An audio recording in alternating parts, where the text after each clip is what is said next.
This is a continuation from the previous video that I uploaded. Everything returns back to itself.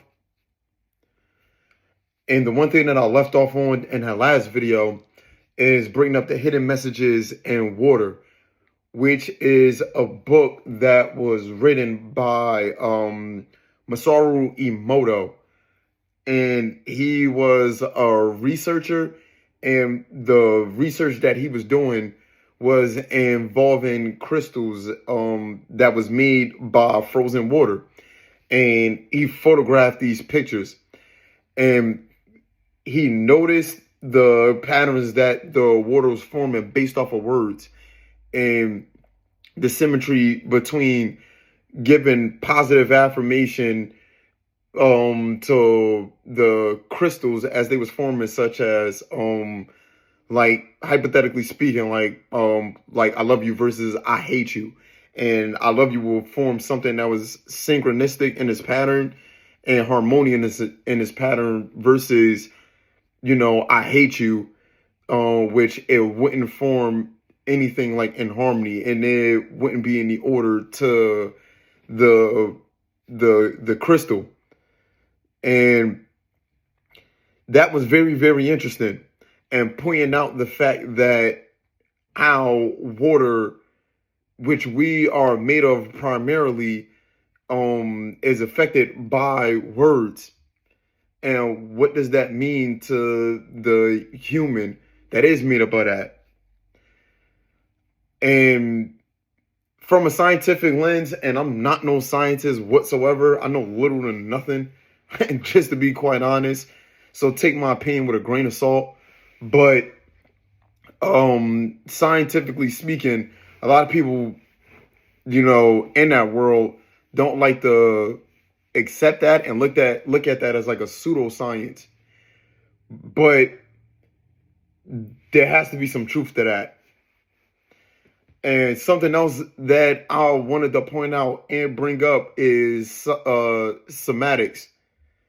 And what that is the study of visible sound and vibration patterns. And you can see that if you look that up with certain experiments of when they play things at a certain frequency, the patterns that it formed with like salt, water as well, and what that looks like. And the reason why I bring all of this up is how sound affects us, how music affects us, how a lot of things on the outside affect the world that we like on the inside. And it's very, very important to be mindful of that. And the one thing that I previously spoke on is the silence versus the noise. And it's extremely important at some given point throughout your day, if you can, to be still and be silent within yourself and get away from all the noise and all the chaos to really get to know who you are. Because when you're getting brought down to such of these like low levels that we are experiencing right now, you confuse what you do, what you listen to, and everything that's outside of yourself. You confuse that with who you are. You also confuse what you think of as who you are and how you're feeling as who you are. And your body, you confuse that with who you are, and you're none of those things. And I've been talking to people a lot about this, of the observer in you is who you are. And it takes a lot of discipline to get to that point, but it's very, very important to get to that point. Because in order for you to serve your purpose in this world and live a life that you have to live, you have to figure out who you are in order to help others. You have to help yourself first. And you have to get to know the light that's within you, instead of identify falsely with the darkness that's outside of you, that makes its way inside of you. And that is a tall, tall task. That seriously is.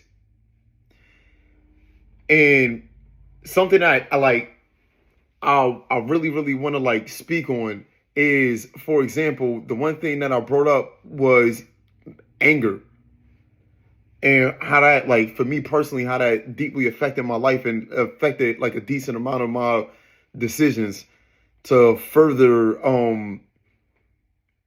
go down the depths of my emotions, which wasn't good when I acted upon those things, because I was one with my anger, which was a lie that I was believing in and telling myself.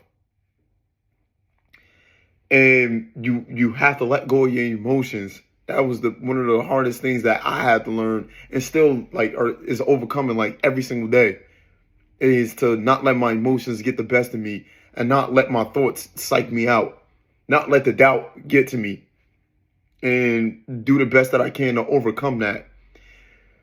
And you can't will that on your own. I'm gonna say that again. And the will that you're looking for and a peace of mind that you're looking for is going to come from the light of truth, that's only going to come from God. That literally is only going to come from God.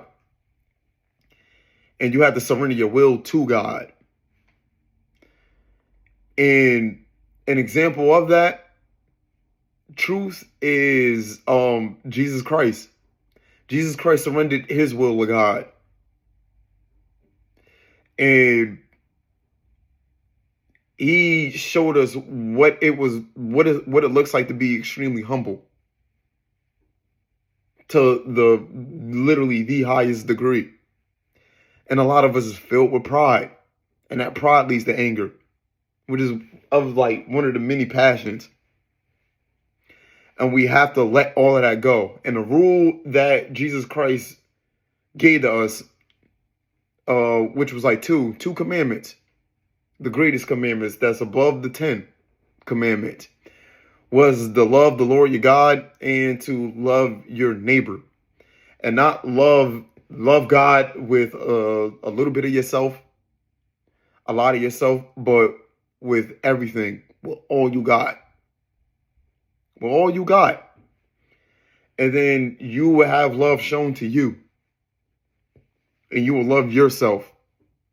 And then after that, you'll know how to treat your neighbor in a loving way.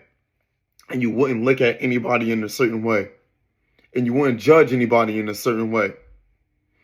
And that's what you're really trying to return to. That's what we all are trying to return to. But we need to wake up first, instead of going through this life sleepwalking and walking in darkness, essentially speaking. And that is a tall task within itself. Like, seriously. Seriously, seriously, seriously. And within that, you guys have to understand that hate is not going to lead to love. It's going to lead to hate. Love is going to lead to love. Peace is going to lead to peace. A lie don't lead to the truth. It leads to a lie. And the truth leads back to the truth. And we have to align ourselves with these things. Seriously. And if you look around, you're going to see, based off of the 2 commandments that I just said, that based off of how people are treating each other, they don't have no love for themselves. And they don't have no love for the creator that created all things. And that's uncreated. I would love to hear y'all thoughts about this in the comment section. Whether y'all agree with me or not, everybody has a right to their own opinion. And everybody has a right to speak for themselves. And not have somebody speak for them. But we are all interconnected. We are all interwoven within each other throughout time, throughout history, and throughout space.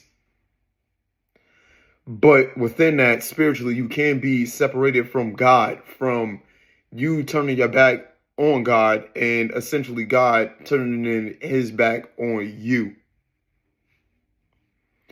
And learn how to humbly turn around and face that light humbly. Not pridefully, not with anger, not with a lot of built up emotions, and it's never good to be too high and it's never good to be too low. You want to be in that middle point. You want to be in that focal point of zeroing in. And you have to be ready to endure all things that come your way. Seriously. No matter what it is.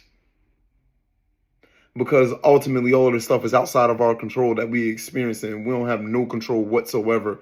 In this era that we're living in now, is people trying to will their way to the top. They're trying to force things to happen when you can't control your breathing, you can't control your heartbeat, even if you wanted to. You can't control your thoughts when you get them. You don't even know where they come from. You can't control your emotions when they hit you. You don't know where that comes from. You gotta surrender to God. You have to surrender to God. And by doing that, you will receive the light of truth and you will get peace here right now that you're not going to find, and tomorrow you're not going to find in yesterday, because those things literally don't exist. They don't. But you got this moment right now that we experiencing. So yeah, let me know y'all thoughts. If y'all made it this far, thank y'all for hearing me out. And serve your purpose. Take action towards your dreams and aspirations and get to know yourself first and foremost before you try to conquer the world to get to know other people. Know yourself. Until next time.